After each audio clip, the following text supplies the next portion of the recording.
Hi, my name is Neil Keller. In this video I'll be going over side plank, beginner's version of side plank.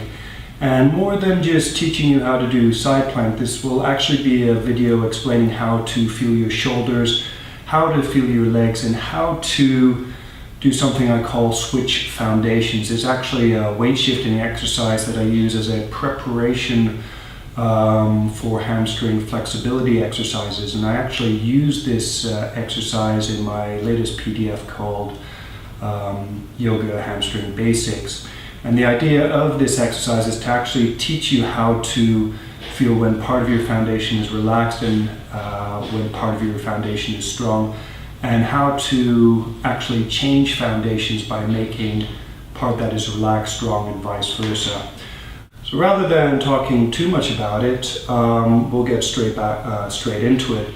And the first position is actually with both knees bent. You can have the feet together, and I'd suggest having the thighs in line with the torso.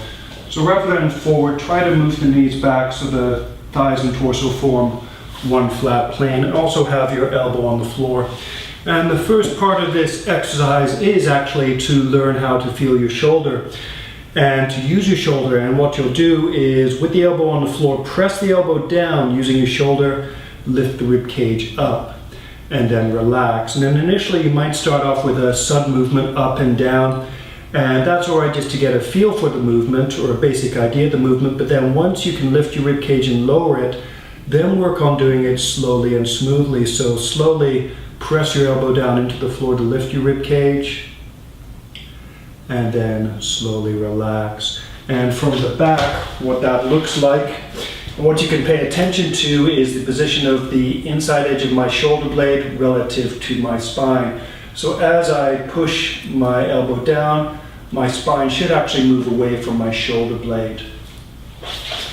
And in a seated position, what that actually is similar to is moving the shoulder blades forwards, so the shoulder blades spread apart, and then moving them back. And actually it's a combination of a couple of, it's also moving moving the shoulders up and then down.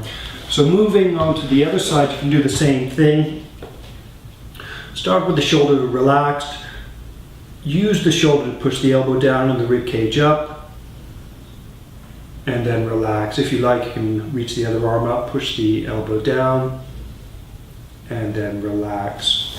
Now the next part of the exercise, so you can switch sides whenever you like. So the next part of the exercise is to push the elbow down, lift the shoulder, then place the other hand on the floor.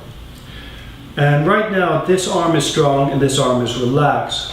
What you can now try to do is make this arm feel strong. So push this hand into the floor, and as you push the hand into the floor, so that make this arm feel strong, see if you can make this arm feel relaxed. Now make this arm strong and relax this arm. So switch again. Front arm strong, relax the other arm, try to lift the other arm, place the arm back on the floor, and then relax. So switching sides again. If you can't make this arm strong enough to lift the other arm, don't worry about it. Instead, focus on gradually increasing the downward pressure with this arm and then gradually relaxing. So to start with, going into the exercise in more detail, press your rib cage up using your left arm. Place the right hand on the floor. Slowly press the right hand into the floor. Make the arm feel strong. So it's like you're using your right hand to support your upper body. Then your left hand can relax. If you can relax it completely, lift without moving the torso, and then put the left hand down. Make the left arm strong. Slowly press the left hand into the floor. Slowly relax the right hand. Lift the right hand. Lift the right hand after it's relaxed so that this part of the body doesn't move. Now touch the right hand to the floor. So with the hand on the floor, it's actually not part of your foundation. While it's relaxed, it's not part of your foundation, but it is touching the floor. Press the right hand down into the floor. So as you add pressure to the right hand, it becomes part of your foundation. So what you may feel your forearm strong, you may feel the shoulder strong. Then you'll feel this arm ideally relaxed. And then when it's completely relaxed, and how do you know when it's completely relaxed? Just by practicing, you'll know it's completely relaxed when you can lift it without this part of your body moving. Put it down on the floor. So it's not yet part of your foundation until you actively press it down. Let the right arm relax, lift the right hand. Then do the other side. If you haven't already, you can do the other side again. Now the next variation, we're going to add the legs. We'll do a similar exercise switching legs. So for this one, when using the legs, I find it a little bit easier to have the elbows straight. If you have wrist problems or if you find this uncomfortable, just do it with the elbow bent again. So for this exercise, you may find, move the hand out away from your hips or in. Find a position that feels comfortable where it's easy to use your arm to push your rib cage up. And if after you've lifted up you find your position isn't comfortable, come back down, move the arm as you need to. I have my fingers pointing out.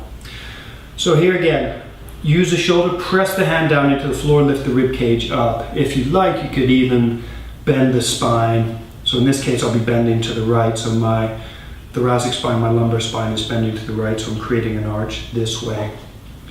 In addition, for more stability, roll the upper arm out. So look at the front of my elbow, the back of my elbow. As I externally rotate, the front of my elbow points out to the side. And this I find feels a little bit more stable. So keep this action. You can lengthen the sides of your neck if you like. Pull the ears away from your shoulders. If you're not sure, practice for a few moments. Lengthen, relax, do it slowly until you can actually feel when your neck feels long. And then from there, the idea, push your knee down. Push your bottom knee down. As you push your bottom knee down, the more you press down, the lighter your hip will become on the floor to the point where your hip actually lifts. And then you can use your leg control to lift the pelvis higher. You can reach the free arm up to the ceiling. Spread the shoulder blade if you like, and then slowly lower. So you could repeat that a few times. So relax the shoulder, activate the shoulder, lift the rib cage, bend the rib cage to the side if you like, roll the arm out. Then press the bottom knee into the floor,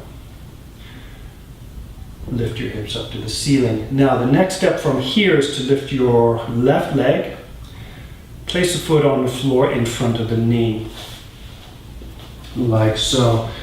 Now from here, you can reach this arm forward if you need to. Do whatever you like with the free arm. Move your hips forwards towards the left leg. As you do so, you'll feel your left leg pressing down with the increasing pressure. Then what you do, make the left leg strong. Press the left leg into the floor to the point that the right leg relaxes. And then try to lift the right leg. Slowly put the right leg down. Move your weight back so that the right leg presses down. Then actively press the right leg down to the point that the left leg relaxes. Lift the left leg. Put the left leg down on the floor, move your weight forward. Press the leg down, lift your right leg. Right knee on the floor, shift your weight back, press your right leg down, lift your left, and then relax. Then you can do the same thing on the other side. So one of the reasons that I do it with the knees bent, first of all, is to get used to switching foundations as I've just showed you. But also, sometimes I have people when doing regular plank, i.e. like so, they have no concept of stabilizing the foot to make the plank easier to control. So I use this exercise as a way of teaching them how to stabilize both ends of the body, whether it's the arm or the leg. But anyway, let's do the other side. Well, let me show you the other side again. So here you can move the hand further out or closer in, experiment with whatever position feels best. Use the shoulder, push the rib cage up away from the floor. As you do so, notice the increase in pressure in your hand. So relax. Your hand's still pressing down because there is some weight on the floor, but as you lift your rib cage, you may find the pressure increases in your hand, or if you like, you can think of it as push your hand down to lift your rib cage. Roll the upper arm out. Now push the bottom knee down. Push the bottom knee down to lift the hips up high. You can reach the arm up. So lift the other leg. If you like, you can repeat this stage a couple of times. So shoulder, spine, hips, hips down, and then relax. Shoulder, arm, spine, hips, slowly lower down, and then relax. And then the shoulder, rotate the arm, bend the spine, lift the hips, then place the top leg in front of the bottom leg, shift your weight forwards. So to shift your weight forward, move your hips forward till you feel an increase in pressure in the front foot. Then actively press the front foot down, lift the bottom leg. Put the bottom leg on the floor, shift your weight back. As you shift your weight back, actively press the bottom leg down so that you keep your hips lifted, and then lift the top leg. Top leg on the floor. Keep your hips lifted, shift your weight forward. Press the front leg down, lift the back leg. Back leg down, shift your weight back. Keep the hip lifted. Press the back knee, the bottom leg down, lift the front leg, and then relax. So some variations, once you are comfortable with shifting foundations, some variations you can play with. Lift the shoulder, rotate the arm out, lift the hips. And then you can keep the hip lifted, lift the top leg. If you like, you can grab onto the knee. And what I'd suggest, start with the leg and arm relaxed, then push the knee away from you. At the same time, pull the arm back, so gradually increase tension that way. You can look up to the ceiling, try to open your chest, push the hip up high, and push the knee away from your shoulder. Then if you like, you can grab onto the big toe, use a strap if you need to, reach the leg up, and here again, push down with the bottom leg to lift your hips, push up with the foot, use your shoulder as well. So I'm expanding up and out away from the floor. Now a variation, if you want to warm up to grabbing the toe, sometimes a variation I'll start off with is just with the hips on the floor, grabbing the toe like so, and then from there, this hip moves forwards towards you, and leg reaches up like so. Another way to prepare for that exercise is half moon pose. You can have the standing knee straight, or if you need to, have it bent. Touch the hand to the floor like so. So this is similar to plank, but in reverse with it's almost like plank in reverse. Then from there you can work on grabbing the toe. Another variation is standing like so. So one of the things, like I said, one of the goals of this is to teach weight shifting, and that comes useful in forward bending, because you can use both in standing forward bends and seated forward bends, you can use the arms to support part of the rib cage so your hamstrings can relax, but I'll go over that in another video. But continue with side plank. If you lift up, roll the arm up, lift the leg. Other variations you can play with, you can put the top leg on the floor, press down, lift the bottom leg, you can straighten the bottom leg, and then from there, with the bottom leg straight, slowly press the bottom leg into the floor. You probably won't have to shift your weight back, just press the bottom leg into the floor, make the leg strong. And then from there, make the foot strong as well. You can try lifting the other foot, either like so, grab the knee, or if you like, grab the toe. Yet another variation, and this is one of my,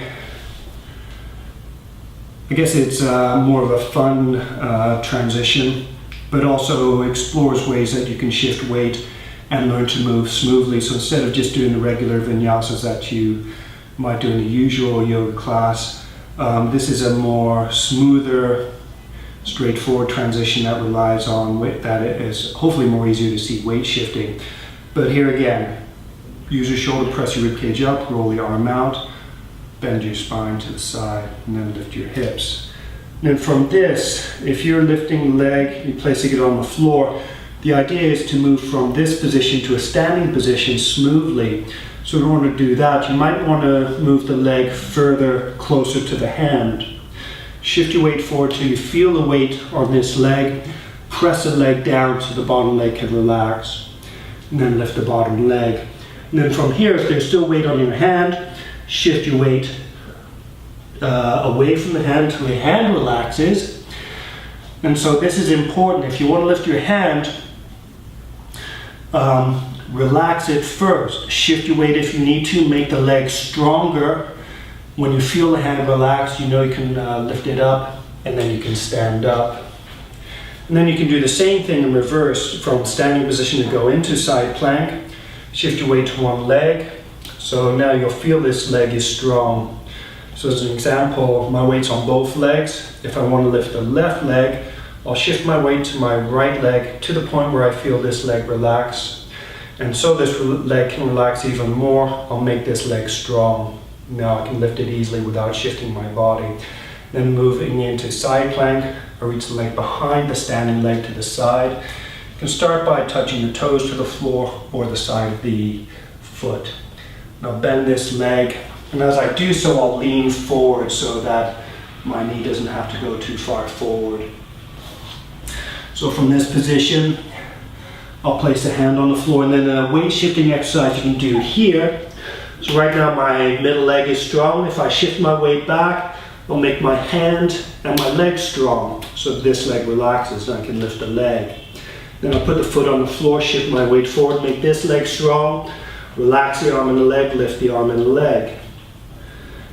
Then hand and leg on the floor, shift my weight back. This leg relaxes, so this arm and this leg strong, this leg relaxes, I can lift it. And then from there, I can move into any variation of side plank, or just relax to the floor. So hopefully that was a helpful introduction to weight shifting, or at least got you used to the idea of thinking about weight shifting, and also thinking about stability, understanding how to stabilize, or at least getting a taste of making one part stable and one part of your foundation stable and one part relaxed. I've gone over this a little bit quickly and haphazardly, but hopefully if you watch the video again, or if you're doing the exercises by yourself, what I'd suggest is practice. Once you have the basic idea of the movement, work at doing the movements slowly and smoothly. Focus on feeling the changes that you're creating in your body. So for example, just doing this exercise, see if you can maybe first focus on your elbow. So as you lift your rib cage, see if you can feel an increase in pressure in your elbow as you press your rib cage up. Or another way to improve your ability to control your body is focus on pressing your elbow down. So rather than just pressing your elbow down suddenly, try to smoothly increase the downward pressure of your elbow, and you may find that causes your shoulder, activates your shoulder in such a way that you can lift your rib cage up. You can do the same thing when lifting the hips. So with the shoulder already lifted, you can slowly focus, you can focus on pressing the knee slowly into the floor. So gradually increase the downward pressure of the knee. You may notice if you focus on feeling your hip as well, as you press the knee down, you'll notice your hip gradually getting lighter on the floor to the point where it's just ready to leave the floor. Then from that point you can increase the pressure a little bit more so that you gradually lift your hip off of the floor, lift your pelvis up. And then you can lower down, and while you're lowering, you can focus on the hip. Look for the point, the sensation of your hip touching the floor. Then from there, gradually decrease the downward pressure of your knees so that you gradually relax the leg, and then totally relax. And you do the same thing with the shoulder, gradually relax the shoulder. So that's what I mean. Well, that's a taste of what I mean by trying to move slowly and smoothly, and how you can actually improve your ability to move slowly and smoothly, and at the same time improve your ability to both feel your body and control it. And like I said, if you cannot, going back to this exercise where you're changing foundations, if you cannot actually lift the other arm, don't worry about it too much. Instead, what you can focus on, so with your left hand up, with your left hand uppermost, gradually increase the downward pressure of your left hand while feeling your right hand. see if you can notice a gradual decrease in tension in your right arm as you press this arm down. Then as you gradually relax this arm, see if you can gradually increase the tension in this arm. So right arm gradually stronger, left arm gradually stronger. So even if you can't lift the arm, you're still getting practice in improving strength, body awareness, and body control. And that way you may be able to move smoothly to the point where you can actually lift the arm and lower it. That's it. If you're interested in a little bit more detail, you can read more in my book. I think it's Yoga Hamstring Basics. I've included a link down below. And there's also a more complete one of the workouts. I've included it on my website as well. And if you have any questions, please use the comment form. And please subscribe to my channel as well. Thank you very much. Namaste.